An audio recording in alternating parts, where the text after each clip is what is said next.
Good afternoon. Good afternoon, sir. Anujit, sir. Good afternoon.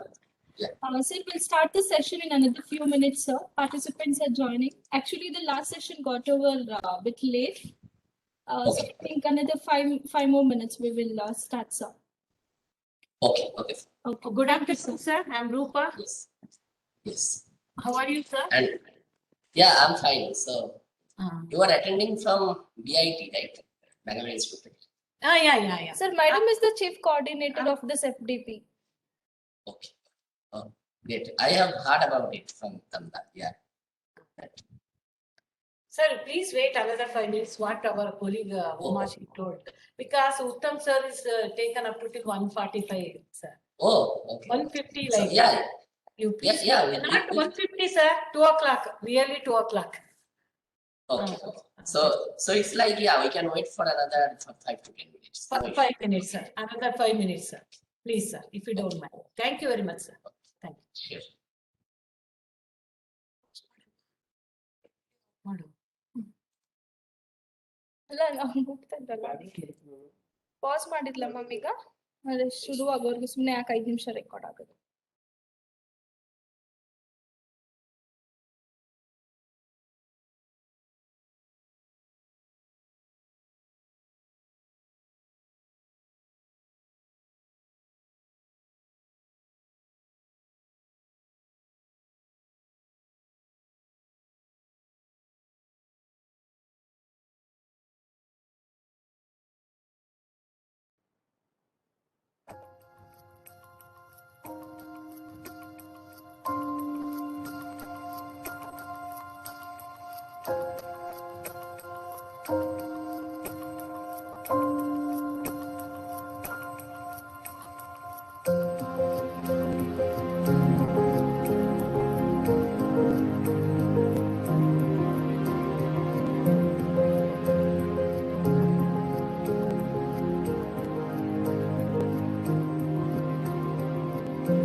Good afternoon, participants.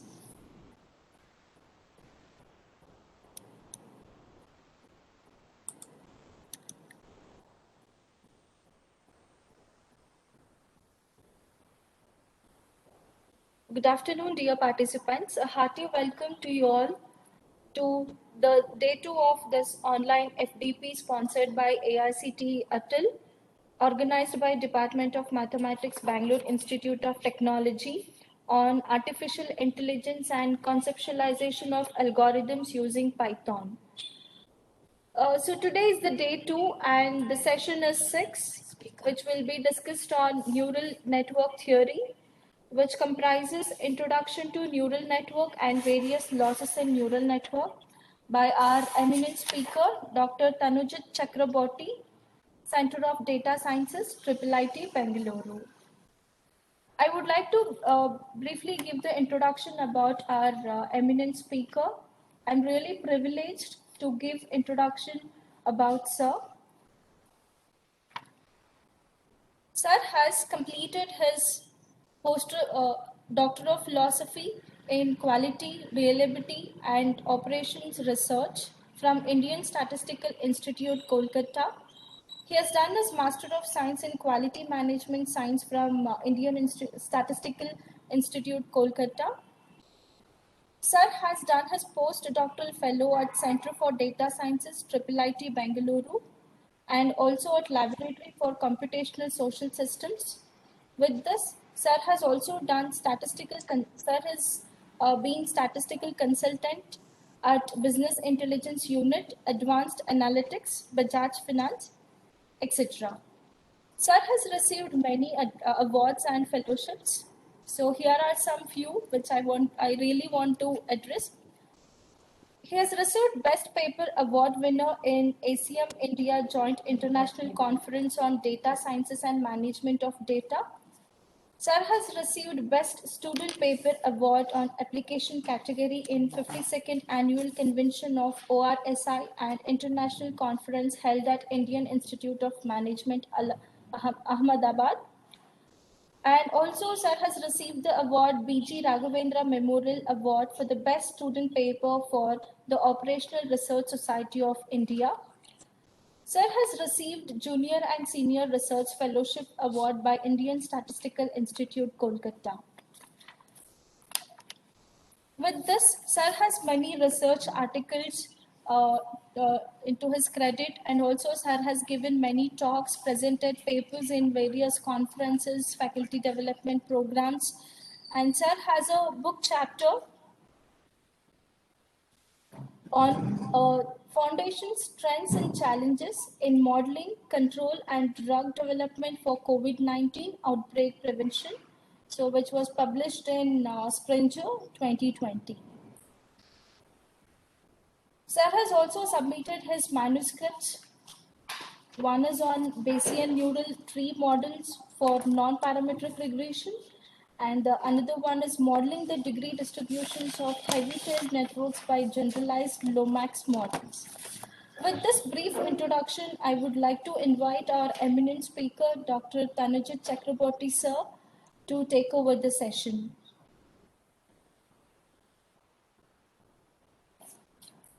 Thank you so much for this brief introduction.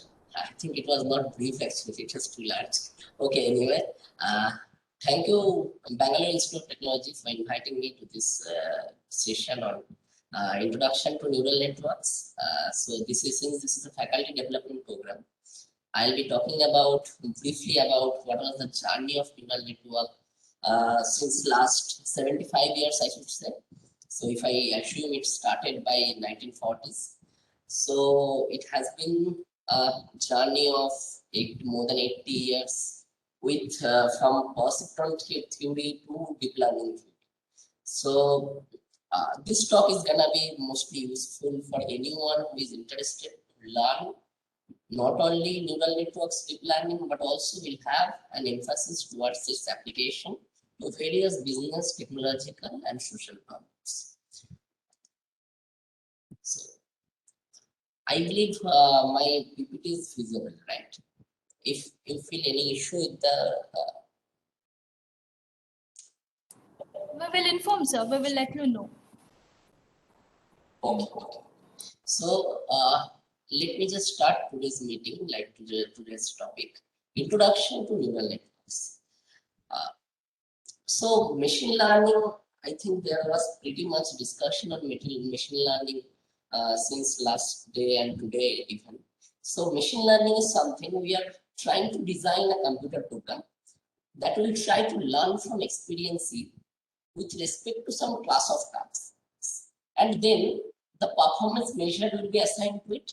And if its performance at tasks in T as measured by P improves with the experience, that's what Tom Mitchell defined machine learning is. So suppose we are given with 1 lakh images of people, or maybe 1 lakh images from a police station. So if in my locality some some murder has happened and we got a picture of another particular person who could be resembled to the 1 lakh people of the 1 lakh people from the police station. So if a person is given the task to identify out of 1 lakh people which one resembles to the current murderer, it will be very hectic job for him. So you cannot really check all the 1 lakh images and find out, okay, this person has nose similar to him, this person has hair similar to him, like that. So I'm going to assign my computer with all the 1 lakh images as input data sets, and we train an algorithm in such a way that whenever a new image comes, it could say, does it belong to anyone resembles among them or not? Just like what Facebook does. Whenever you are uploading a picture to Facebook, it could resemble if you uploaded a picture with your friend. If the friend is your friend list, then that picture will automatically say that this person is someone, you can tag him. So that's the job of machine learning in today's framework, among many others. So machine learning can be broadly classified into two sections. One deals with supervised learning, where you try to work with the level data. Suppose here, if we assign something, like we have images of birds and like we have images of cats and dogs, we assign with them that this image belongs to a cat, this image belongs to a dog, like that. Then if I train an algorithm and tell him to find out which one belongs to cat and which one belongs to dog, then my algorithm could let me say that. And it could be classified into classification and regression problem. And there are various classifier and regressors available in the field of supervised learning. It starts from the naive-based rule, nearest neighbor classification, linear regression model, support vector machine, ensemble methods, decision trees, discriminant analysis, and neural networks, the one which we are going to discuss in very much details. Then we have another sector of machine learning which primarily talks about unlabeled data sets. Suppose we are given with some pictures of dogs and cats, but here we are not given which one is dog, which one is cat. We might have 1 crore of such images. We are going to train a cluster algorithm or clustering algorithm that could cluster between these two different groups, like cats group and dogs group. So there are various algorithms which works in that particular domain. It starts with K-means algorithm, hierarchical clustering algorithm, Gaussian mixture models, hidden Markov model, and also neural networks also could work on unsupervised learning problems. So today, when discussing about neural networks, I will be talking about mostly on its application for supervised learning problem. Then I will briefly cover something called neural networks for unsupervised learning or clustering problems. So this is almost a development of machine learning algorithms since last 150 years. So linear regression was proposed by Galton. So it was earlier in 1875. Then there comes the very famous work by Ronald A. Fisher, who is considered as the father of statistics. He proposed something called discriminant analysis, and from which Barkon in Journal of American Statistical Association developed logistic regression. So that's the first and foremost uh, classification model we have, linear discriminant analysis and logistic regression. And the first regression model is something like linear regression model. Then there comes the various works by Fix and Hodges on k-nearest neighbor, then Parsons density estimation work, then another very popular work by Bleeman on CART, classification and regression tree, artificial neural network, which was running with backpropagation algorithm, was introduced by Rumelhart and Hinton in 1985, followed by the work of Pauly, Woodcock on perceptron trees, and multivariate adaptive regression splines with Friedman and support vector machine in 1995 by the work of Cortez and Vapnik. And most recently, last 20 years, we have got the algorithm by Beeman on random forest. And this is one of the revolutionary work in this field, deep convolutional neural net by Hinton and its team in 2012. And right now, suppose you are going to use those image captioning app or those apps which will give you your image after 30 years or before 20 years. Or it could give the actual image of the distorted image. Suppose you have an image of your grandfather from 1990s camera or 2000 times camera. So if you have those distorted images, you can really apply generative adversarial net by Goodfellow and Yusuf Bengio published in 2014, and that app will generate you a more modern image of that particular image, but that will resemble with that person. So that's where GAN has got its applications among many others. Then there is another work on deep learning by the team Lacan, Bengio, and Hinton. They won the Turing Award in 2018.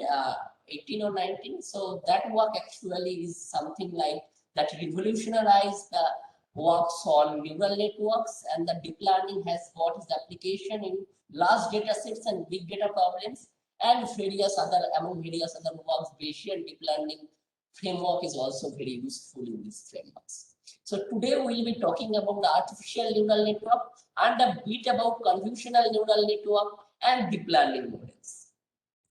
So this last slide was talking about the development of statistical and machine learning tools, whereas in this slide I tried to present the development of artificial neural network and currently used deep learning models. So it's all started with the work of electronic brain by Maskula and Pitts, and that's what is called the first basic neural network or the perceptron model. I'll briefly discuss about this in my next slides. So it was the start of the neural network with the application of electronic brain, so that people that time was trying to find out how our brain works. They could develop the map function which would generate output values from the given input values, just like whenever I am speaking with you with some languages, you are getting it in your brain, and our brain is going to generate some output based on that if I ask you any question. So then there was some works by Rosenblatt and Hoff on the area of perceptron algorithms. Then there came the work of Adalin, and there was the works of Minsky and Peckert. They actually revolutionized the area of AI and neural networks. And then there was a dark age in neural network. There was difficulty using neural networks because that time we didn't have enough amount of data. Also, we didn't have enough computing capacities. But after the revolution of computer and computer-based data processing services, in 1980 onwards, it gets on starting, and Rumelhart, Hinton, and Williams proposed backpropagation algorithm, which is still thought to be the backhand algorithm for the optimization algorithm for the artificial neural network model. And still people are using this Rumelhart, Hinton, Williams algorithm, stochastic gradient descent and gradient descent based techniques for optimizing the neural network parameter and reducing the loss functions. So then there was some work by Hapnik and Cortez on superfilter machine, and followed by the another revolutionary work in the field of neural network called deep neural network and convolutional neural network by Hinton and various other team members. So what motivates us to learn neural network or deep learning? So when suppose you are using Gmail or Yahoo Mail or some mailing services since longer. So in the year, suppose we assume in the year 2013, if we used to get mails, lots of such mails could have been improperly classified as spam. But these days, whenever you will be opening your Gmail or Yahoo Mail, you will be finding it very useful that your mails are very properly classified into either whether it is a spam mail or it could go to directly your inbox. Or like, assume another example, like whenever you are talking with your phone, you are asking your phone to call someone, and your phone actually recognizing your voice and finding the particular person who is listed as your contact in your contact list and calling that person. So this facility was introduced in 2015 to 16. But that time, whenever I used to have that Android phone, that phone, if I used to call someone like calling some VIT faculty, it could finally call someone from VIT college. So that was the drawback of earlier algorithms that was used in the mobile computing as well as the computer systems. But these days, the evolution of neural network has helped us to properly identify all these natural languages and also got application in computer vision, like the application of this image. If you upload this image in your Facebook, if you have someone in your contact list who resembles with any of this person, they will identify that this person belongs to this, and you can easily tag that person. So that's the application of neural networks that motivates us to learn neural networks. So right now I'll start with biology and perceptron. So the idea of neural network began as a model of how neurons in the brain functions. So this is called connectionism. So, and used connected circuits to simulate intelligent behaviors. In 1943, so that was the work by Pitts and Maskela. They actually ported us with a simple electronic circuit, and that was developed by neurophysicist and a joint work with a mathematician Pitts. So as you can see, the image of the particular machine is given, which is called Markov perceptron machine. So the machine was connected to a camera that was used to get 20+20 photo cells. So these days, when we are using our mobile phones, we have pixels like 180×180, even more than that. And to produce a 400 pixel image. So the main visible feature was a patch board that allowed the experimentation with different combination of input features. So that was the first model in the area of neural networks was proposed based on the understanding of connectionism and perceptron by Maskela and Pitts. Then Donald Hebb took the idea further by proposing the neural pathways that strengthen over each successive use, especially between neurons that tend to fire at the same time.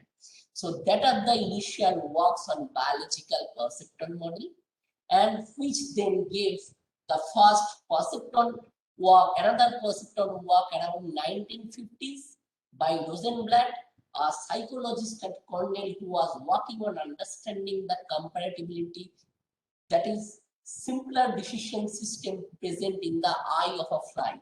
So if you look at the eye of a fly, you could finally understand that there will underlie and determine its free response. So how does it actually fly? So that response he tried to capture. And in an attempt to understand and quantify this particular process, he proposed the idea of a perceptron in 1958. And finally, that was also called Mach 2 perceptron. So it was a system with a simple input-output relationship but modeled on Mescula-Pitts neuron to explain the complex decision processes in a brain using a linear threshold function. So this is the perceptron machine model.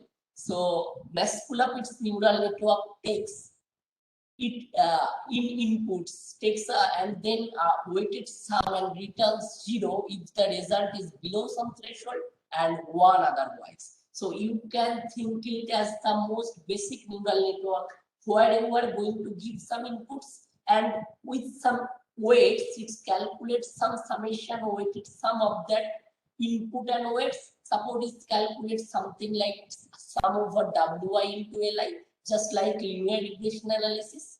So then it will calculate you. Suppose if it is greater than some threshold value greater than half, then it will tell suppose it's true or false.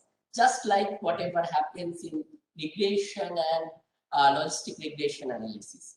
So Mark I perceptron machine was first implementation of the perceptron algorithm, but it will always can solve all the linearly separable problems, but not at all any non-linearly separable problems. Because you are finally going to get a cart like this or this. So it's a weighted sum and you are putting greater than equal to something, less than equal to something. It will give you a line only. So by this algorithm, you cannot get robust solution for nonlinear separable problems. Just like consider the XOR problem. This JOR problem actually revolutionized this field because this problem couldn't be solved using the perceptron machine.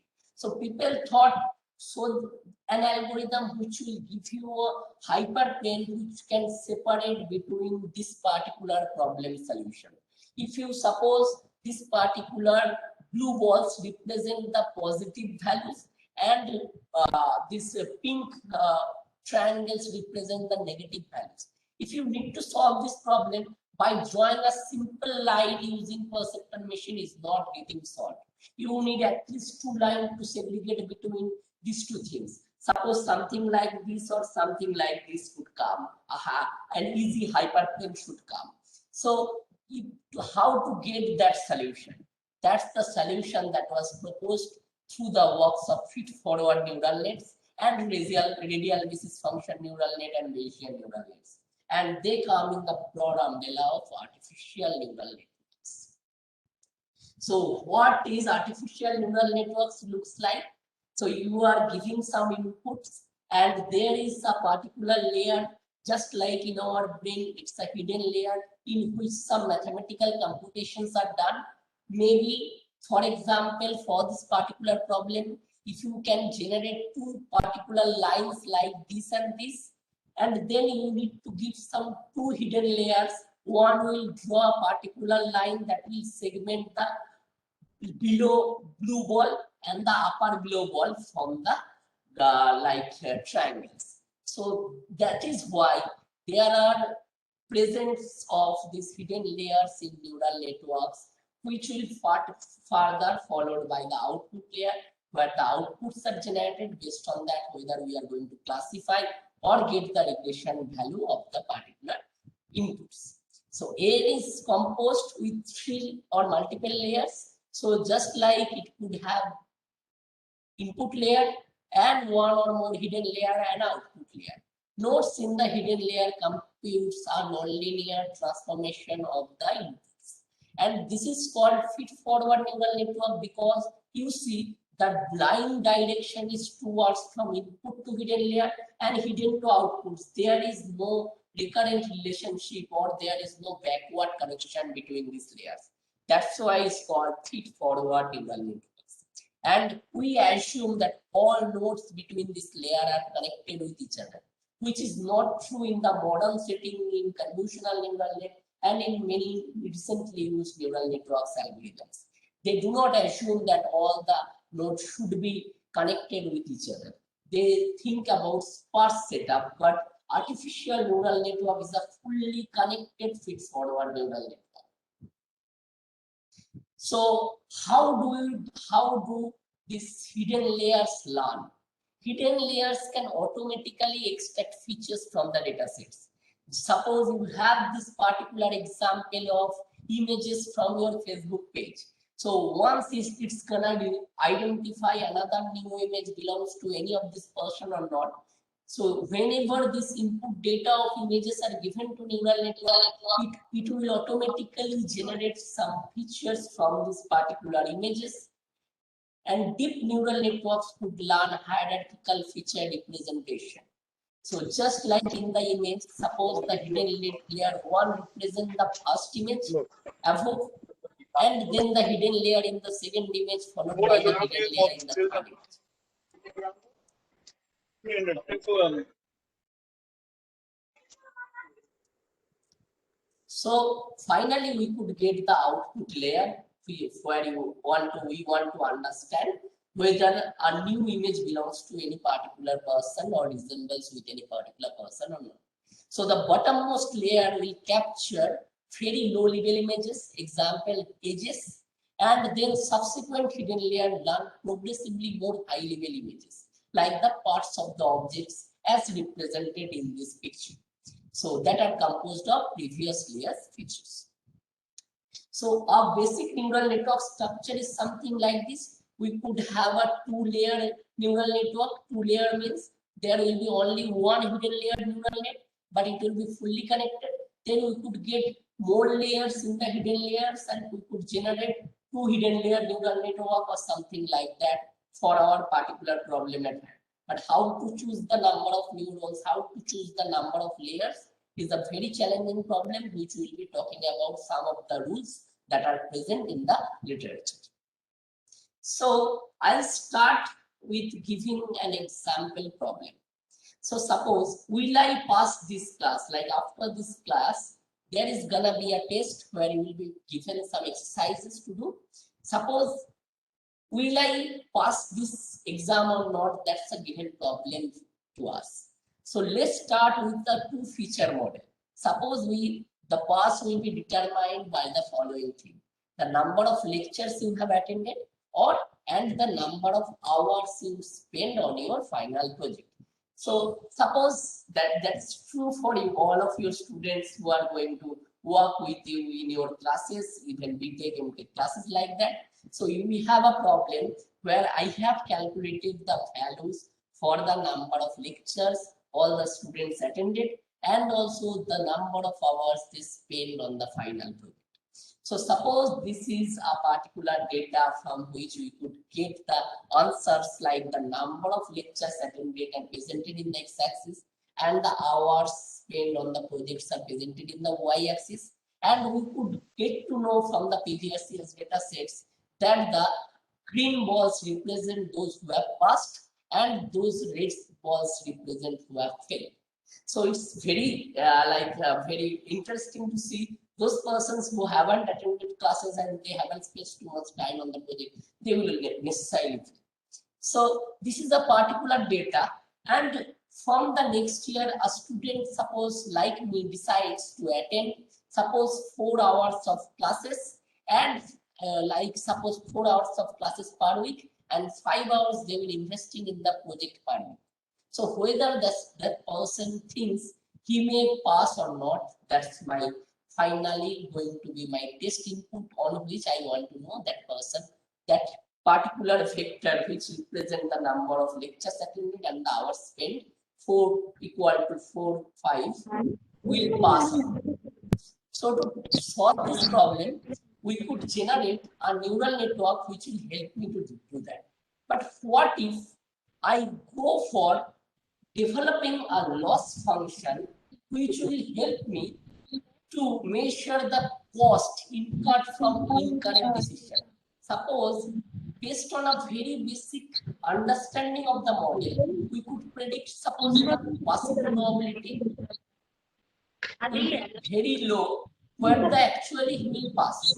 But whenever we could implement a loss function that will be imposed in our network, that will be measuring the cost incurred from incorrect prediction based on very basic rules, will help me to understand the phenomena. And these loss functions work to reduce the errors of this neural network incurs. And loss functions is designed based on the following thing. L of the function you are going to generate within the hidden layer model to map input to hidden layer and hidden layer to output. And then there is another function or another input variable called the actual yi's. So loss function is a function between the function of the neural network along with the actual inputs, actual outputs. So sorry, we could generate the empirical loss that will measure the total loss over the entire data set.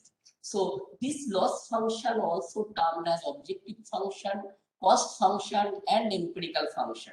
So empirical loss actually estimates the failure of the neural network mapping that you are going to associate with the neural networks. So for this particular problem, we could use various loss functions like binary cross entropy loss. Cross entropy loss can be used with model where outputs that outputs a probability between 0 and 1. And this is the particular formula that is used in cross entropy loss, where the value of entropy is used. As you see, there is the yi's and log of f of xi and theta is given plus another 1 minus yi into log of 1 minus this is given, 1 minus f of the function is given, the predicted output, and the actual outputs are given. So then there is something called mean squared loss. This is one of the most popularly used loss function in neural networks. We can also call it as L2 loss function. This could be used when the regression models we are using and that outputs continuous real numbers. And even based on the real numbers also, we could segregate by using a threshold function for a classification problems.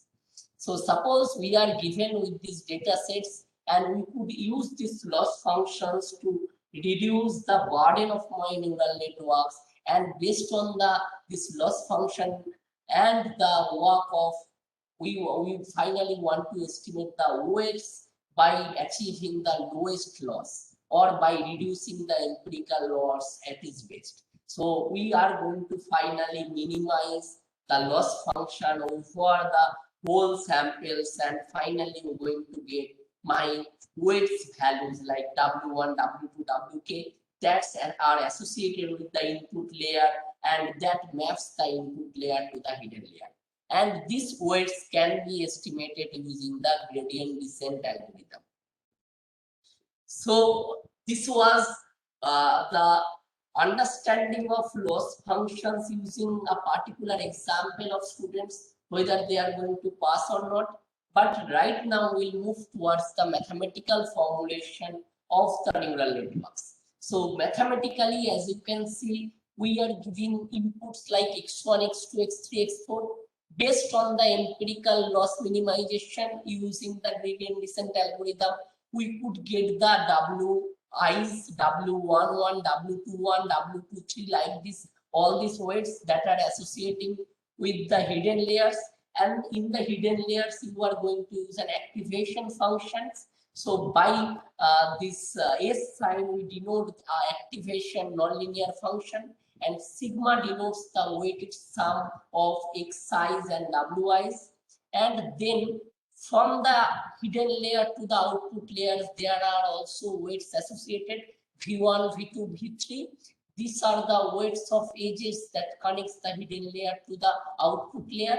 And finally, with all these weights, we are going to compute a matrix of weights of edges that's connecting between input and hidden nodes.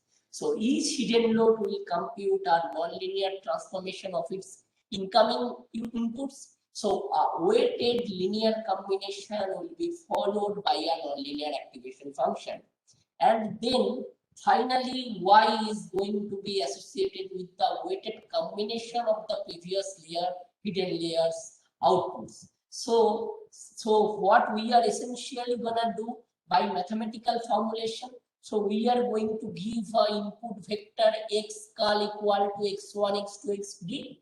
So a single layered hidden layer, neural network with k hidden nodes, like H represent the vector. There are k number of hidden nodes, H1, H2, Hk, And if we have a scalar valued output value node like y, and each hidden layer will be computing these following values.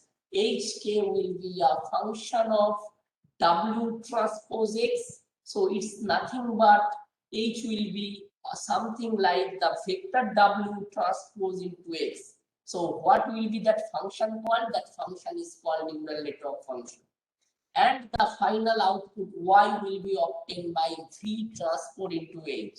So as you can see, it's finally a complex model in which the mathematical calculations are done into two sections. The hidden layer will compute some values using the function of w transpose x, and finally the output will be calculated like y equal to v transpose h.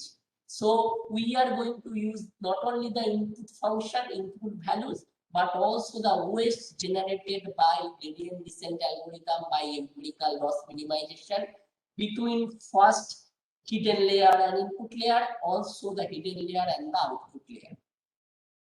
And f is called here the nonlinear activation function, as if we can use various nonlinear activation functions that I will be discussing in the next 2-3 slides.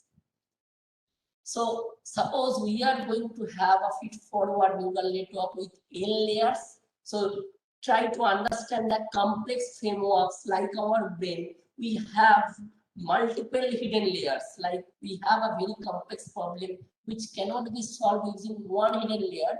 Then we are going to use various hidden layers which can finally help me to understand between these image classification problem, because there you will be having lots of images with you and various other features can be calculated from those images. So that particular problem cannot be solved with a one hidden layer neural network. We could really go various hidden layers which will be giving me piecewise linear function to segregate between the inputs and outputs values based on their feature values. So suppose we are given with a hidden layer with L number of hidden layers, then we will be having KL hidden nodes, and then we can calculate the like weight matrix again using W1, and then we could choose to find out between these hidden layers the weights using the gradient descent algorithm, backward algorithm that I'll be deciding and discussing, and then the function that maps from input layer to the hidden layer and hidden layer to the output layer are based on some nonlinear activation function.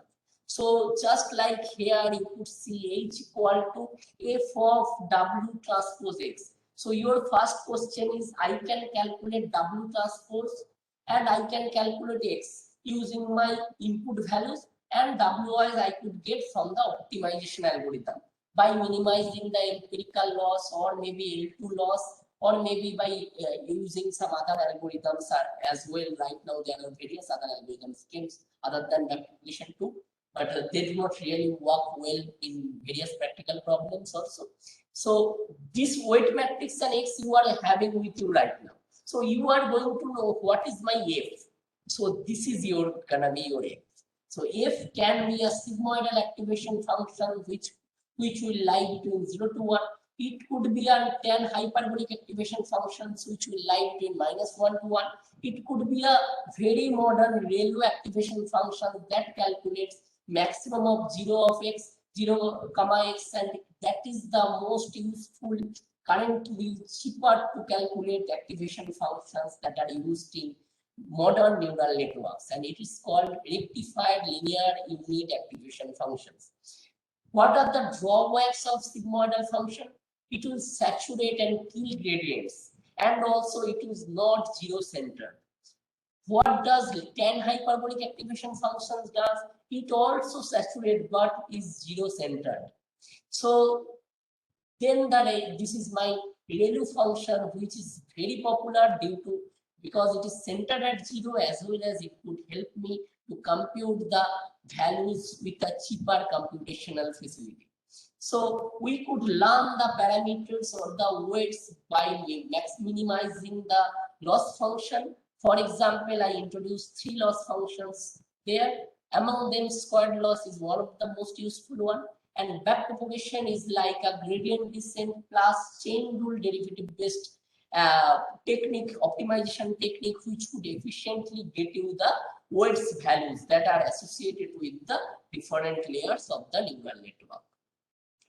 So how do we actually learn this feed-forward neural net? We minimize this particularly L2 loss functions or mean squared error loss function in our neural network. So minimization done based on the weight matrix W and V, and half of sum of this particular yi means output minus that model generated input will be learned using this optimization problem. So for regression problems, this is the optimization problem that my backpropagation algorithm is going to solve it for me. So this is my loss function. We can learn parameters by doing gradient descent or stochastic gradient descent algorithm. And this stochastic gradient descent, how does it learn? It's a straightforward derivative of loss function. We do first the derivative of loss function based on the weights that are associated with hidden layer with the output layer. So dl by dv is computed. So we could get this mathematical formula for this, and then gradient descents gradients with respect to the weights w1, w2, wk is computed based on a chain rule. So dl by d of wk, wk are the weights associated with input layers along with the hidden layers. So that is computed based on a chain rule, dl by d of fk into d of fk by d of wk, where your fk is the nonlinear activation functions that I introduced in the previous slides. So by this, we finally have dl by dfk and dfk by dwk, which will be finally used to generate my dl by dw's. Like the dw's are my vectors in the connecting between input layer and the first hidden layer. So these two derivatives are computed, which is required in my gradient descent algorithm to go on. dl by dw and dl by dwk. So once they are computed, the calculation is done based on a backpropagation model, and this backpropagation model by Hinton they have proposed a very interesting algorithm that will give me that values of the weights to be learned from the neural nets. So it starts with the initial value and then it finally saturates when you have the loss function going towards 0. So particularly when you are using a deep feed-forward neural network with many hidden layers, then you are going to calculate y using this particular formula. Suppose you are having k number of hidden layers. So then small k equal to 1 to large capital K. By capital K, we mean the number of hidden layers. So Vk into Hk, where Hk is the hidden, H1, H2, Hk are the hidden like matrix for the first hidden layer, second hidden layer connecting layers, and Vk my weights. So in this case, each case are learned from the dataset, possibly after multiple layer of nonlinear transformation. And if you have already learned kernel-based SVM, then there is a particular interesting difference between kernel SVM and deep feed-forward neural network. They can be seen as using nonlinear basis function for making predictions, but kernel-based method used fixed basis function like Gaussian kernel, for example. So, but in our case, this neural network learns the basis function adaptively from the data. They are learned through the data sets at hand. So, as I said, that term feed forward is very interesting. And then feed forward means we are going to connect from input to hidden to output. What if we could connect them, I mean, from the backward sense? So then it could give me a recurrent neural network structure. So that is the difference between there is the weights are learned recurrently, but here we are going towards only the forward direction from input to hidden to output, like that. So then let me just discuss about what is your backpropagation algorithm. So basically it consists of forward pass and backward pass. Forward pass will compute the error en using the current parameters, and backward pass will compute the gradients like the formulas that I have given in the earlier slides, and that will update the parameters as well, and it will start from the parameters at the top layer and moving towards the back pass. So as you can see in the image, we presented the backward pass and the forward pass. Forward pass will compute error at output layer, and backward pass will compute the gradient. And also, it will be good at reusing previous computations. So updates of parameters at any layer depends on parameter at the layer level. So that's why I have given some values like this in all these particular hidden layer, input layer, output layer, so that we could see the connection between all these layers and the passes are gone through like this. So this is mostly a very brief outline about how the artificial neural networks are learned using various things like the backpropagation model, nonlinear activation functions, inputs, generation of hidden layers and outputs. And there is something called, very interestingly called, universal approximation theorem that was discussed by Hornick in 1989. So he said one hidden layer neural network with sufficiently large number of hidden nodes can approximate any functions. So if you are going to get a particular one hidden layer neural network with sufficiently large number of hidden nodes, it could really can solve any non-linearly separable problems, classification problems. But that's very challenging, right? Putting all the nodes, various like one course of nodes in a hidden layer will make it very slow to work. So this result is very much flexible from theoretical understanding, but practically whenever doing so, it's very much difficult.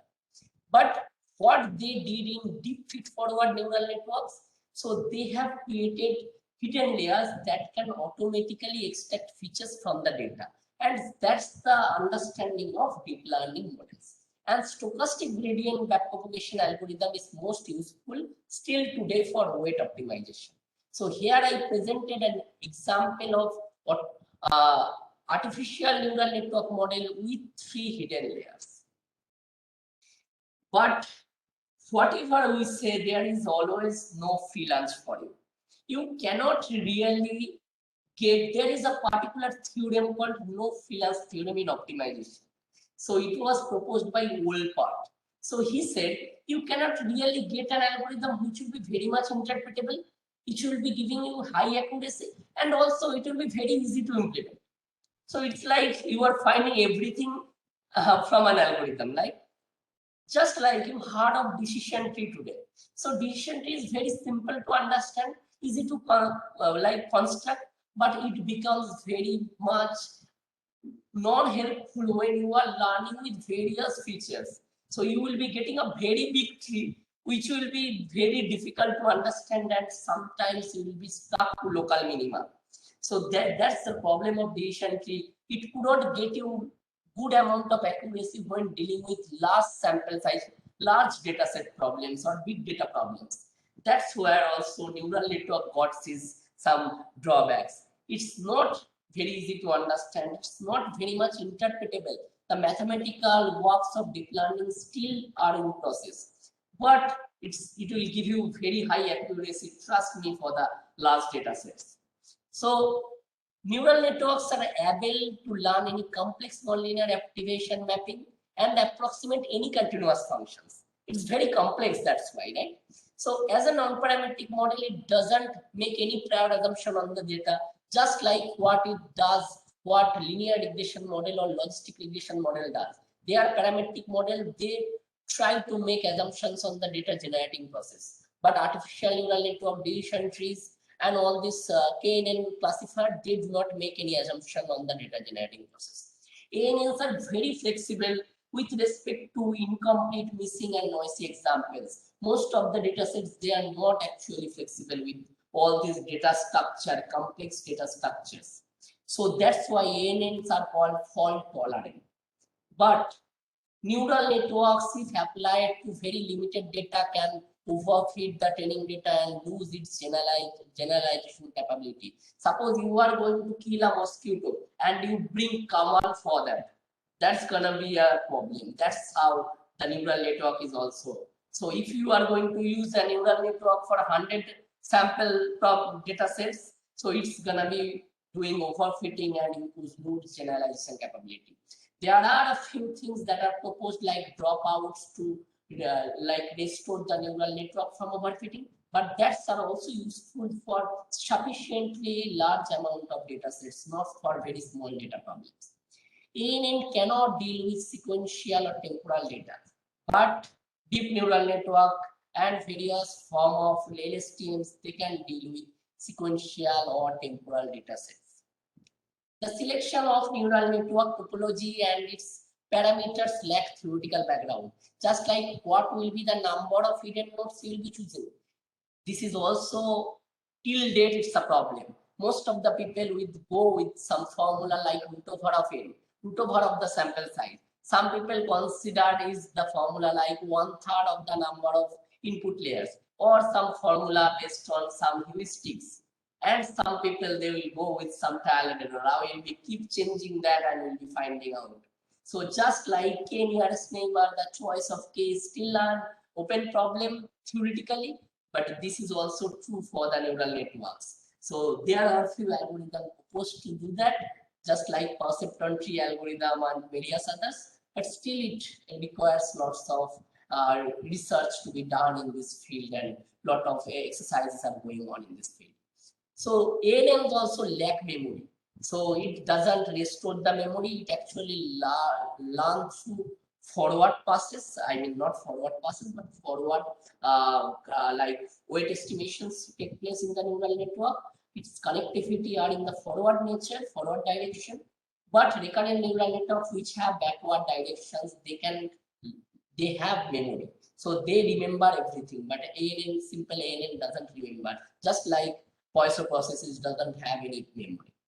So what is the difference between someone who is very thin but very like his height is very large and thin versus fat and short? So that was the difference between shallow network or basic artificial neural network or feed-forward neural network with deep feed-forward neural network. Deep feed. So as we learned from Hornick theorem, so it talks about universal approximation theorem. It gives, if you are having only one hidden layer, just like in the right picture, you are having one hidden layer with sufficiently large number of hidden nodes. It's very difficult to learn. But what if you distribute all these hidden nodes into different hidden layers? Just like the left picture where I plotted the deep feed-forward neural network. So why would one prefer a deep network model over a wide and shallow model for large data sets? But again, remember, for small or moderate sample size data sets, FFNN, RBFN, and Bayesian neural nets are very much useful because of their interpretability and high accuracy. Just like we cannot kill a mosquito, we shouldn't kill a mosquito, it's common. So for these deep learning models, they can reuse the computational things that they have computed over the time, and they are more compact in nature. So the computation of subroutines are done very properly in deep network model. And in deep network models, learning certain functions may require huge number of units. So that is done in deep neural network model, but in shallow model, that learning may not be possible. That's why very recent works by Hinton and Bengio, they said we will always be preferring like not putting all the hidden nodes in one hidden layer, but also learning them using some deep feed-forward neural networks.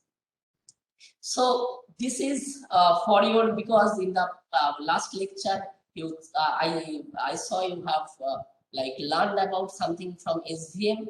So this is the difference between deep learning model and SVM that I have also discussed. Like kernel SVM is very similar to deep learning, in terms of both are learning from a basis function, but here the kernels are different, and there the kernels are like handcrafted kernels, like Gaussian kernels we will be also using in SVM.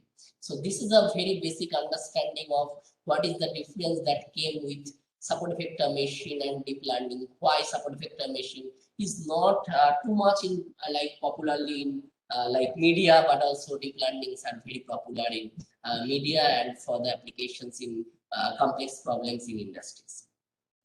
So right now we have learned a bit about artificial neural network, how the structure looks, how the optimization takes place, how the weights are learned, and how they are constructed. But what if we go beyond that? We need to learn sequential, we do need to do this sequential learning. What if we have a large amount of images, data sets, just like Facebook image data sets we are having? So there is a 2012 breakthrough. In that paper, they proposed something called ImageNet classification with deep convolutional neural nets. So they have used some data which is called ImageNet data that consists of crores of images with us, and that classification problem is solved using deep convolutional neural net or CNN model. So CNN architecture not only consists of the hidden layer, but also from the input it maps in the image map is done into different convolutions, and there some subsampling methods are taken care, and again some convolutions are like learned, and finally a fully connected out like hidden to output layer is constructed. So I'll just brief you about how this is actually done. So in feed-forward neural network, we consider it with a special structure. What are the special things we are going to push? We sparse local connectivity between layers. There we will be connecting all the input layers with the hidden nodes and all the hidden nodes to the output layer. It's a fully connected setup in artificial neural network. But here we are using sparse connectivity between layers. Except the last output layer. In the last output layer, you only connect all the hidden nodes with the output layer. That's the exceptional. And we reduce the number of parameters to be learned, because in artificial neural network there are varieties. We are using various hidden layers, hidden nodes. Then there are lots of such weights to be optimized and calculated. But here we are going to reduce that. So what we are going to use? We are going to use shared weight like a global filter, and this helps us to capture the local properties of the signal, and this is very useful for image and time series datasets. We also use a sequence of two operations. These two operations are called convolution and pooling operations, and they are applied repeatedly to the datasets.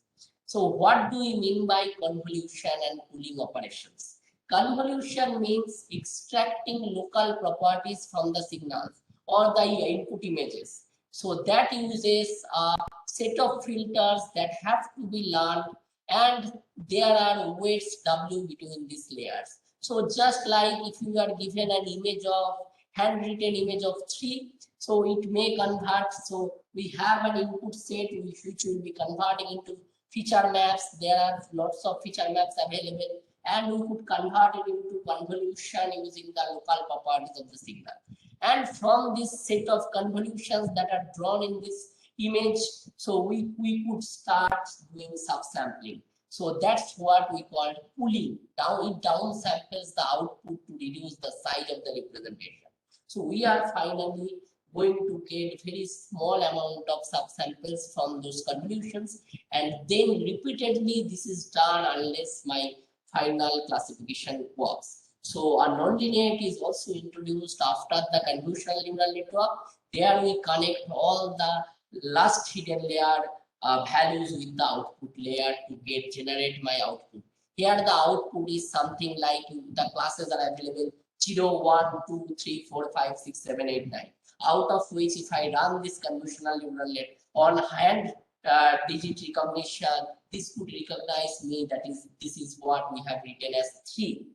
So this also works in many variety of problems. So but that also have some drawbacks. So we will be discussing a bit about their drawbacks in the subsequent slides as well. So in convolution, an operation that captures the local, for example, also spatial properties of a signal.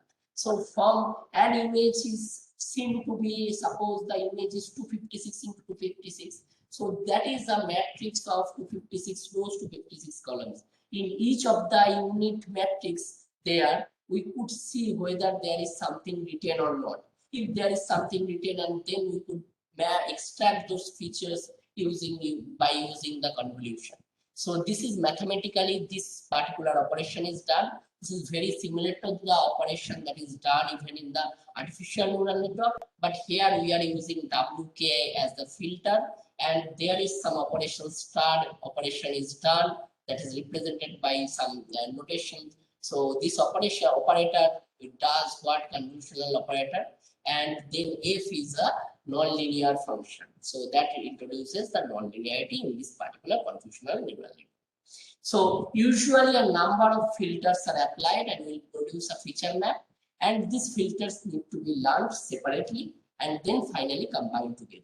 And size of these filters need to be specified early. So the operations is used to reduce the number of size of the representation. And suppose we are having an image something like 224 into 224, then we want to downsample them into suppose 112 into 112. Then we are doing these operations like we are going to again broke it down into some 112 into 112 into 64, and then from there we could learn single depth slices, and then the maximum pool of 2 plus 2 filters and strike perhaps 2. So this is what we call max pooling, and max pooling is very useful for replacing a block of values by the maximum value. So this is one of the very complex network structure which is called convolutional neural net. It is useful when you are working with very large data sets, but for when if you have some data sets like unemployment rate data or some other industrial data sets which are very, the sample sizes are very low, like from 100 to 10,000 or 1 lakh, then artificial neural network will be useful for serving your purpose, but not this convolutional neural net. So as I said in my second slide, like neural nets can be also learned for unsupervised learning, and this could be done by introducing autoencoder. Autoencoder is a neural net for unsupervised feature extraction. The basic principle is as follows: it learns an encoding of the inputs so as to recover the original input from the encoding as much as possible. So we are given with the input vector. So we have one feature representation available, like we have some images of cats and dogs, but we do not know which one is cat and which one is dog. And that labeling is very much like time consuming, and also it will it will charge a lot of money. So then, because of the cost effective nature of the unsupervised learning model, so we have something called the images of, like suppose images of cats and dogs with us. We do not know the labels, but with the images we are gonna learn the feature representation of that. Suppose the eye size of the cat, or the height of the cat, or the leg size, or the structure of the ear, or something like that. All these features are extracted. Then what we do, we give a feedback and generatively, and we do top-down structure, and feed-forward neural network can be computed using decoder and encoder. So we'll boil down from feature representation to input vector by using decoder and encoder. And this is also used to initialize various deep learning models which could be learned layer by layer while training. So this is what, when we do neural networks for unsupervised learning, we give real value inputs, and there we do binary value encodings. So these encodings also are done. When done, we also use some sigmoidal activation function or tan hyperbolic activation function or LU activation function here, and the sigmoidal encoder which is represented by parameter matrix W and linear decoder parameter matrix D, and it could be learned also using the loss function minimization, but here the loss is something like mod of like norm of or d of the Z matrix which you learn in the decoder autoencoder decoder setup and then minus the feature value. So we are going to reduce this particular errors, and based on that reduction we are going to finally get the proper clustering like proper clustering done using the neural network model. And if we are going to use the encoder to be linear, then the autoencoder is equivalent to principal component analysis. So there is a relationship between principal component analysis where also we do dimensionality reduction. So dimensionality reduction here also we are going to learn from the feature representation using autoencoder and incorporate that into neural network for learning from unsupervised data sets. So the denoising autoencoders, in that we use the idea to introduce stochastic corruption to the inputs, like hiding some features or adding some noise. Suppose we are available with some handwriting of a 2-year-old boy who just started writing. His writing 2 or 3 will be very different to understand. But we humans, even if it is given oppositely, like we rotate 3, like we write 3 by doing some 80-degree change within that, so then also we can easily learn that. So because of that, whenever we are having some hand digit recognition problem, we are having some write-ups from someone who is 2 to 3 years old, so they are having lot of noises involved in their writings, right? So those hidden features can be learned, or the Gaussian noise, if it is incorporated in the images, can also be learned using denoising autoencoder, and then it could be incorporated into the neural network for learning those hand digit recognition problems. So I have given some comments on that. So comments mean what's my idea about neural network and deep neural network and where the current research lies. So it's highly effective in learning good feature representation from the data in an end-to-end manner. The objective functions are mostly highly non-convex, but right now there are a lot of non-convex optimization algorithms are available. So this is not a botheration these days. Training this model are computationally very expensive, because for a high dimensional large complex dataset problems, you have to use GPUs for enabling your network learn, because you cannot learn it in your very basic laptops or something like that. So CNN implementation will require your high processor capacity and enabling GPUs facilities. So training this model can be tricky. Maybe sometimes with a proper initial, other than with the proper initialization, you may not learn. And then deep learning models can also be probabilistic and generative. For example, deep belief networks are generative models, and there are something called we have looked for autoencoders, which can be used for unsupervised learning and through the application of neural network models. So this is the picture of a very famous person called Andrew Ng. So he's the founder of Coursera, which gives a lot of machine learning data science courses. He is one of the father figures who worked on reinforcement learning and spectral clustering algorithms and various other models. So he has given a recipe for machine learning like this. Also, let me just tell you, he has given a lot of lectures during his time. Even now also in his time in Stanford University, there are few courses available on machine learning and deep learning at Stanford University taught by Andrew Ng in Stanford website as well as YouTube website, which will help you to learn machine learning and deep neural networks in great depth. So they are having almost 10 to 20 lectures of 1.5 hours like that to be learned for an in-depth knowledge on machine learning and deep learning. So these slides actually talk about how do we learn from a machine learning model. So we are finally working with a model. So suppose it does well on the training data, then we'll look for, does it going to do well for the test data? If it also does well for the test data, we are done. The modeling thing is over. But what if it doesn't well good on the training data? Then whether we'll go for learning a very complex neural network structure, or we'll be incorporating better optimization strategy, or we'll be incorporating something called modifying the neural network or using some other models. So then we'll be again training, we'll be after incorporating them, we'll be again learning it on the training data. Hopefully it will work good on the test data.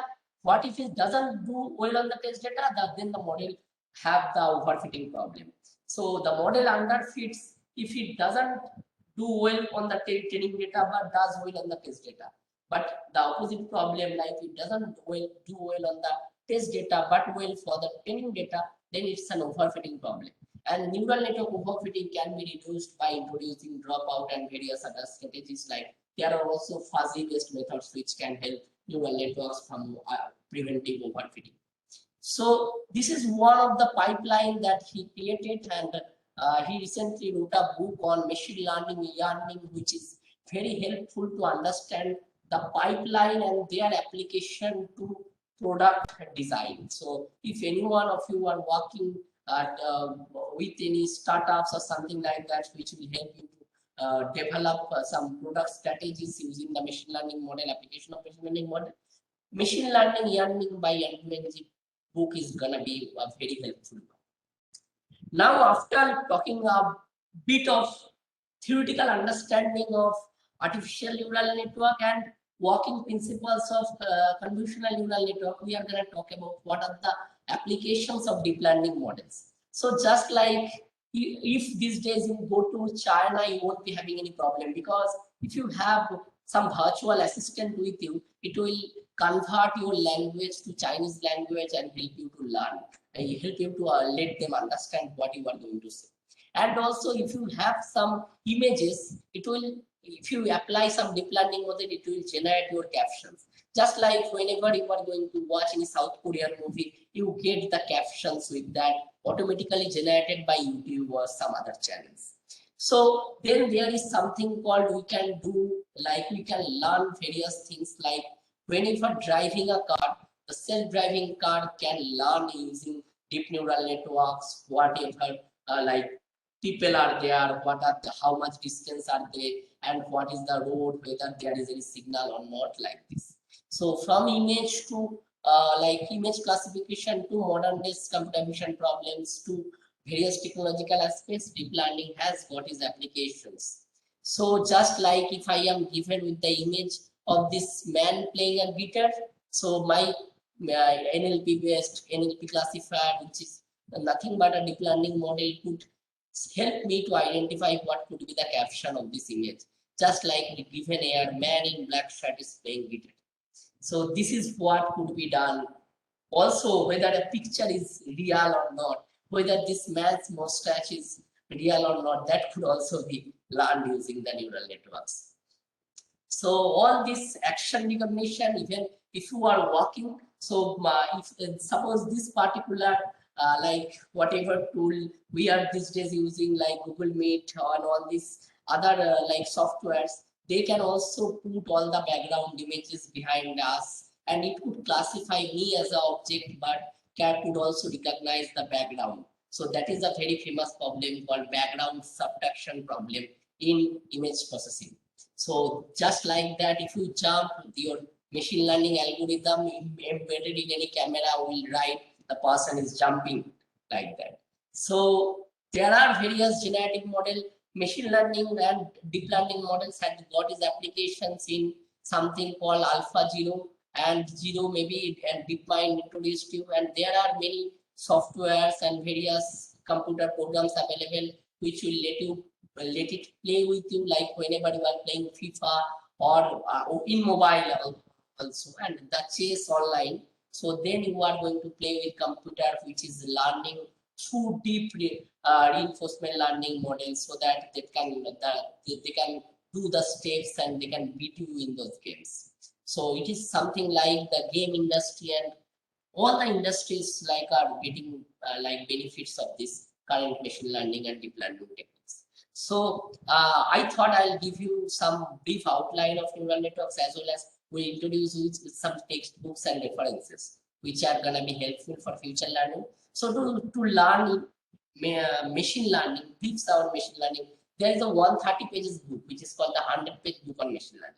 It will introduce you most of the machine learning algorithms to you with sufficient amount of examples as well as some basic mathematical formulation. But if you want to learn it in very depth, then machine learning, a probabilistic perspective by Murphy, the very second book in the second image, will be helpful. What if you already know machine learning but want to learn neural networks and deep learning? Then this deep learning book by Yusof Bengio and then Ian Goodfellow and others are going to be very helpful for your learning purpose. Here are a few resources that will be very helpful for you to while we will be incorporating deep learning framework into practical large data size problems. There are Python implementation, there is Theano, there is Keras, Caffe, Torch, Overfit, all these libraries. What2Vec, which will help you to get data from Twitter, and from Twitter dataset you can convert it into some values, so that Twitter data can be dealt with this What2Vec, particularly used for Python implementation tool. And there are other standard Stanford NLP tools which is very much used for natural language processing. TensorFlow is the most fundamental for its use in deep neural network implementation in Python. And also PyTorch is very popular for the implementation of deep learning models. So here I have given some dataset links where you will be getting all the datasets for free. The book on deep learning, which gives us broader overview of neural network and deep learning models, are given here by Goodfellow. So our deep learning course by Stanford is mentioned here. Also some various other lecture series are the links are given in this slide. So that's all from my side today. So we have briefly covered a variety of topics ranging from the development of neural networks to perceptron machines. Then we really talked about something called artificial neural networks, how the learning algorithm works in artificial neural network, followed by the drawbacks of artificial neural networks, and also then we discussed for the large amount of data sets, what do we use is called convolutional neural network model. And finally, we talked about autoencoder that will be useful for us to learn neural networks for unsupervised learning problems as well. And finally, we discussed some applications of neural networks and deep learning models in practical problems. And along with that, I also presented a few textbooks and various other resources. Links are given so that they could be useful for you to learn more in-depth machine learning and deep learning. Thank you very much for listening this talk. Any questions from your side are most welcome. So thank you all for listening again. Dear participants, if you have any doubts, so we are allowing you to unmute yourself, so you can unmute and clarify your doubts. Hello, sir. Yes. Sir, what is the difference between auto-encoding and on-hot encoder? I haven't used on-hot encoders, so I cannot really tell you. But I have used autoencoders, so it's like very much useful for like while we are having some like it's quite like principal component analysis, but also it's more useful for learning feature representation to the input data learning through decoder and encoder.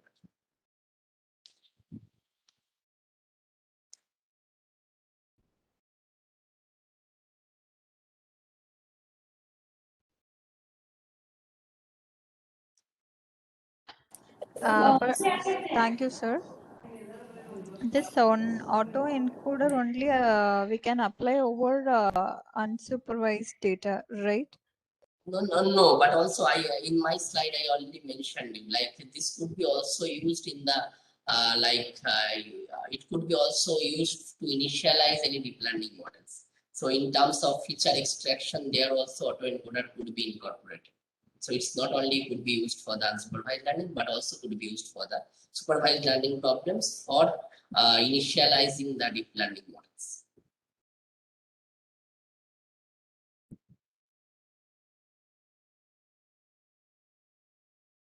Okay, sir. Thank you. Thank you, sir.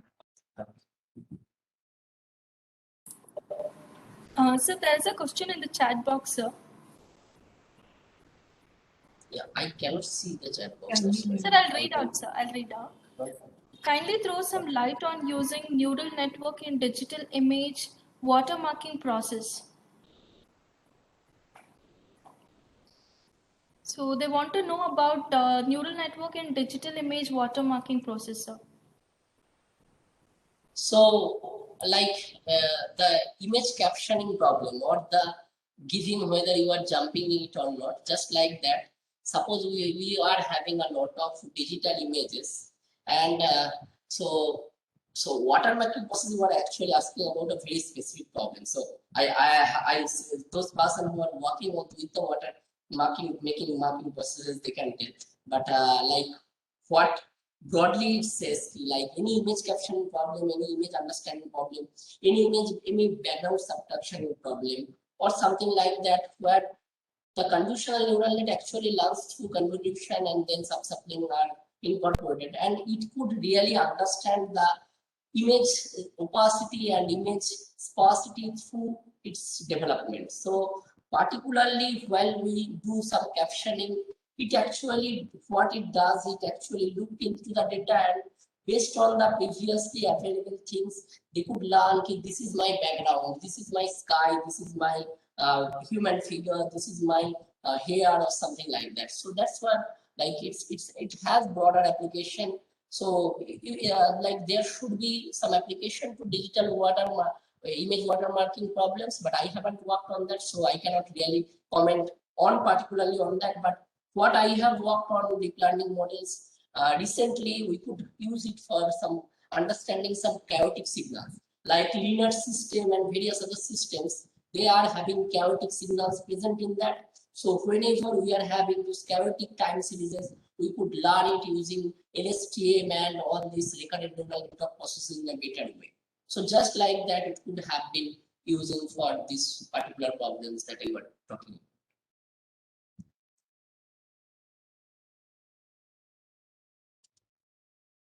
Hello, sir. And Yeah. can you suggest some tricks to develop a deep learning CNN based network from the scratch?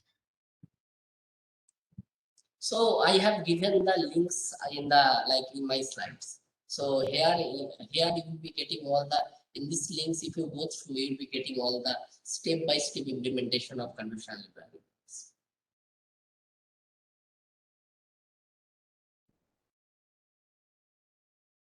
Sir, which one is recommended, sir? Whether we can use the existing network or we can develop a new network for our research problem? So that depends on the problem, because you are asking a doctor to give you medicine for a problem, like I have got a hair fall. So I haven't seen your hair actually, but I could recommend you some solution. That's not possible. But if you have a Specifically, I'm very large asking for medical image data. Which one is recommended? So how many features are available in the data? How many points are, how many images you have calculated? So you have to answer all these questions, right? So if you are having very large amount of images, like if you are having 1 crore of images, and then, but in medical scenario, I don't think you are having that sort of images. Your data could be high dimensional and small sample size. That time using convolutional neural network won't be that much useful. So it's like the problem at hand, we have to see the problem. Otherwise, it's gonna be like asking anybody to give some recommendation, but my recommendation is not gonna work.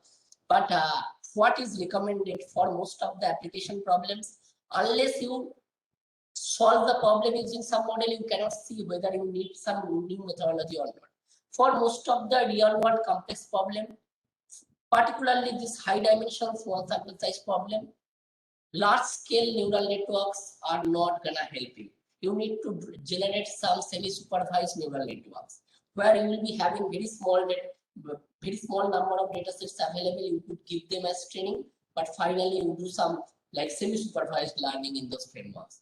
And there is something called semi-supervised learning based neural networks available in the market, which could be helpful for your purpose. But like if you are asking about your research problem, that I have to look into the data set first to suggest this any medicine.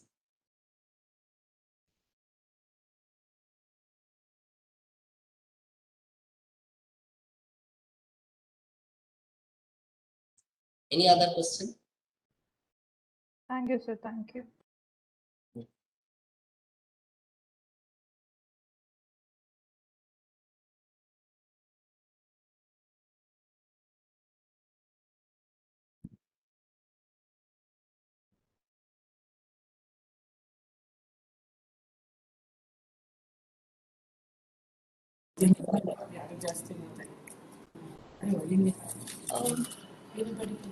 If you have any doubts, you can ask participants to the sir.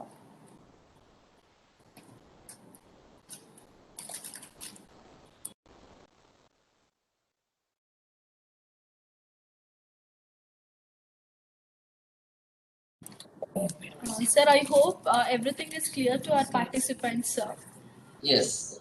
Uh, Thanks a lot, but I don't think neural networks can be learned on one day. So that's why if you are recommended to read a book on deep learning by Ian Goodfellow and Yoshua Bengio, that particular book. So in case you are interested in deep neural networks, but it's I mean, if you have any specific problem on mind, and then I need to look at the problem, just like you asking about watermarking problem, process or anything like that.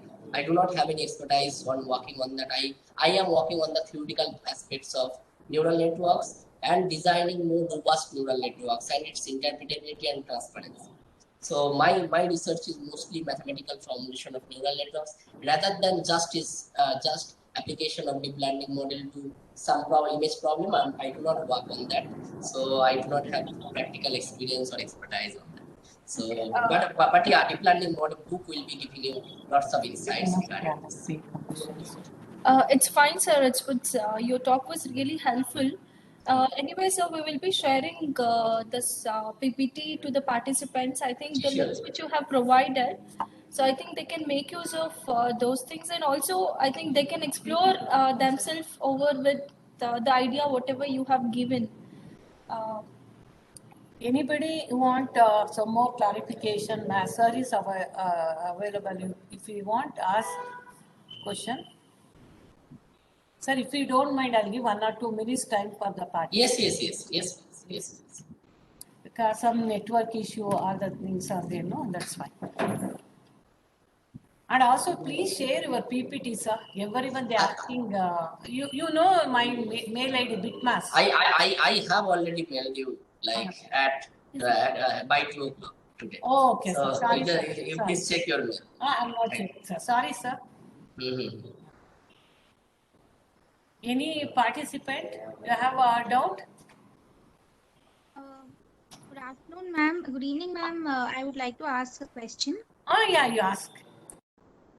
Sir, for a shallow neural network, not necessarily for which will handle a neural network which will handle which has a very small data set to train on. Is there any limitation to the minimum number of data I can feed the neural network for it to train on? Like, is it test 10 data? Is it sufficient?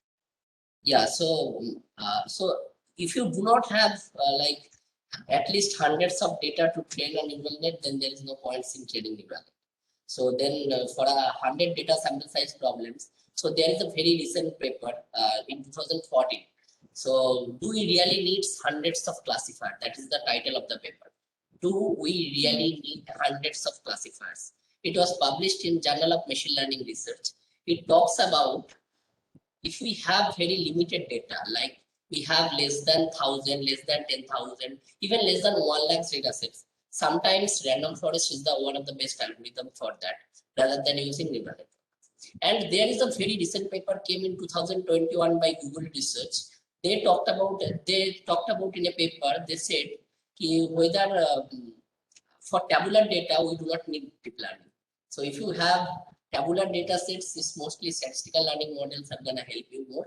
But if you design neural network, you have to optimize it very properly, and you may not be using more than 2 hidden layers for a data set problem, which is having less than at least 50,000 samples. So it will basically overfit, and then you need to look into lots of dropouts and other particular algorithms which will help the neural network to prevent from overfitting. So you need to do a lot of things for that, but the accuracy could be comparable with random forest and various other. Even in some cases, logistic regression will perform very well for 100 or 200 data sets, data point problems.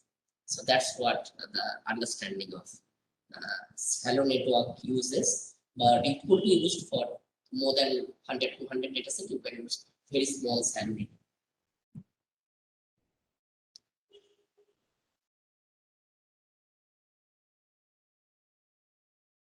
Okay, sir. Thank you.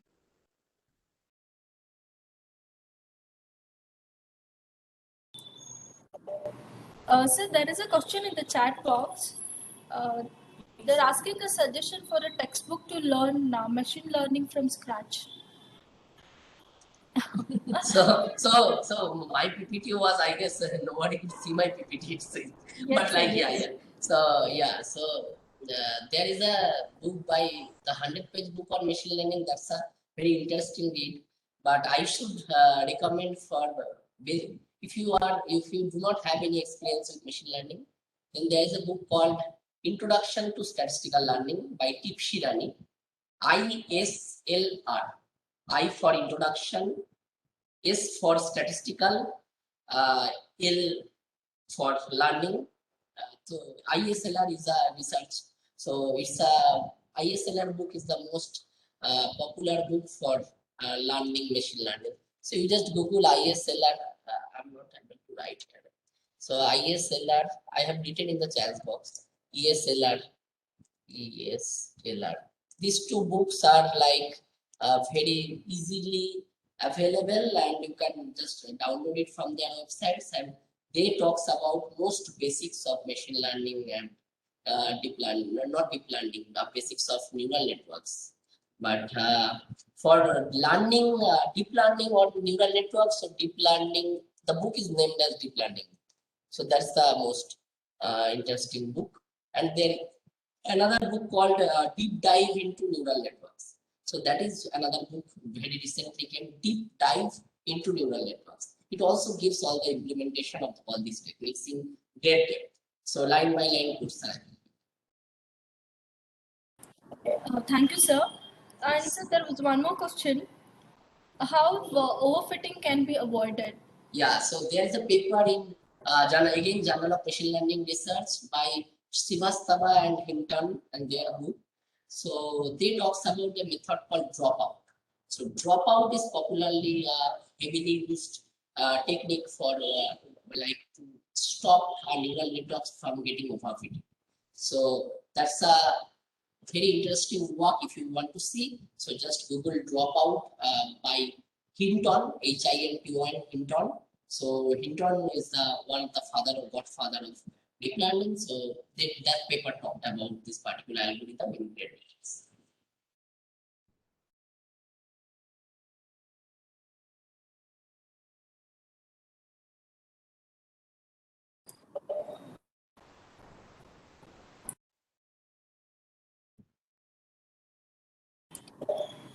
Thank you, sir. And this is the final call because I think we have to push our participants to clarify their doubts. Yeah, sure. Anybody? If you have any doubts, you can clarify your doubts.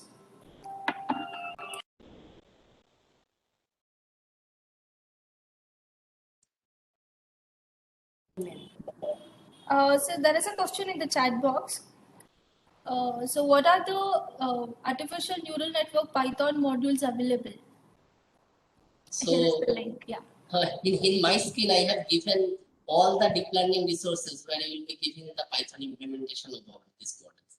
So the links are available in the PPT. So just go to those links. So links are in my PPT. So the 48th slide talks about all the links where you'll be getting the implementation of all these techniques.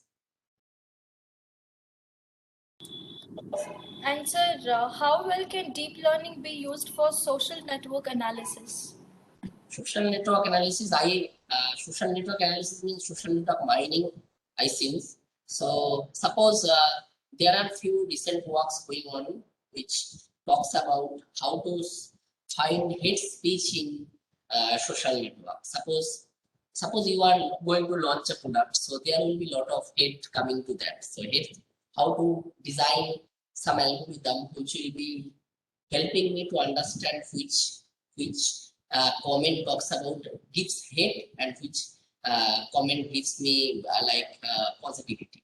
So there can be like that's a if you formulate this problem, that would be a particularly imbalanced classification problem. There you can design a deep neural network which is a classifier. So that classifier can be learned and then would be adjusted due to its having class imbalance nature. So that would be a imbalanced deep neural network you can design to work on that hate speech recognition problem. So that's an application to social network analysis.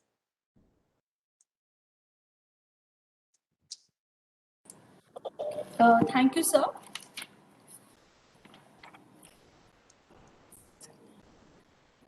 It was really a good session, informative session on neural network theory. I hope all our participants have gained some knowledge over this neural network, and definitely the links and all the resources what you have specified. I think that will be more helpful to our participants. And so one more question, if you okay. Okay, so one more question. It's about social network analysis. I think you have answered it already. Yeah. But anyway, I'll repeat it. Does deep learning fit in any social network analysis problem? I already You talked have about already answered it.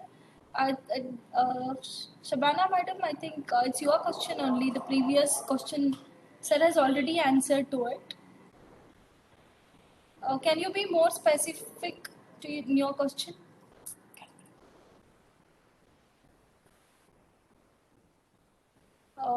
So there was a network issue, it seems sir. Voice was breaking. Could you please repeat, sir? About the social network analysis. So you could see there are a lot of works going on which talks about hate speech recognition and threat recognition, and there they have implemented various deep learning models to categorize between hate and not hate speech. Just like that, that could be one application of deep neural network in social analysis. Thank you, sir. Thank you for being so patient and answering to all the queries of our participants. Really, we are grateful to you, sir. Thank you. Thanks. Sir, thank you very much. I'm Rupa, is a coordinator of FTP. Yes, Thank you yes, very yes. much. You are I have been you receiving given emails. talk very informative and also very nice talk, sir. And we are expecting same support from your side in further future also, sir. Yes, yes. So we have an implementation class. So on the last day, so on the neural networks, that day we'll be implementing yeah, all that this is neural also network yes. skill. Yeah, that So I will where be. you are staying in Bangalore or Kolkata, sir? No, I'm staying in Kolkata. Kolkata. Yeah, still now I'm in Kolkata. Yeah, I'm expecting your side one talk to our engineering students, sir. Okay. Sure. Thank you, sir. Thank you. Thank you very much once again. We are meeting on Thursday. Okay. Thanks. Okay. Thank you, sir. Friends, please go through the brochure. Minimum attendance is 80%, and also we are going to take feedback. End of the day means Friday in the afternoon. In the last session is a validatory function. Before validatory function, we have as a test is assessment. What are the things they're going to cover 5 days? You must be listen properly. Those are some few things. You please listen video at least. Based on that, you have a simple question. We are going to give 30 question, and also we are giving a time also in the afternoon, in the last day, Friday. You must be prepared. At the end of the day, don't raise anything we can't able to take without taking into assessment. So without entering the marks in the portal, and attendance, you don't get a certificate. Once you enter the attendance and marks, then the blinking feedback in the portal only. You have to fill the feedback form, then only automatically your certificate is generated. This is a thing. We are taking a last day for feedback. Yeah, and also every time we get a personally also message, ma'am, you send a link. We are not able to attend end of the class like that. We are generating automatically attendance for the every session from WebEx link only. We can't do anything changes. That's why be careful. Please attend carefully because I want to send the same thing to the ACT, Atal ACT. Please attend regularly and utilize. If you have any queries, you free to ask that. Yeah, today by 7 o'clock, because video is getting late because that must be generate and also upload everything process. You please same playlist only. Don't see right now, you don't get it today's videos. Only is possible to be visible only the yesterday. If you want today videos, you please go through after 11 o'clock or maybe 12 o'clock like that, because they has to do some process. But material I'm going to share it by 6 o'clock like that. Thank you very much. Please assemble tomorrow 9:25. Same link. The link must be same for all 5 days. Thank you.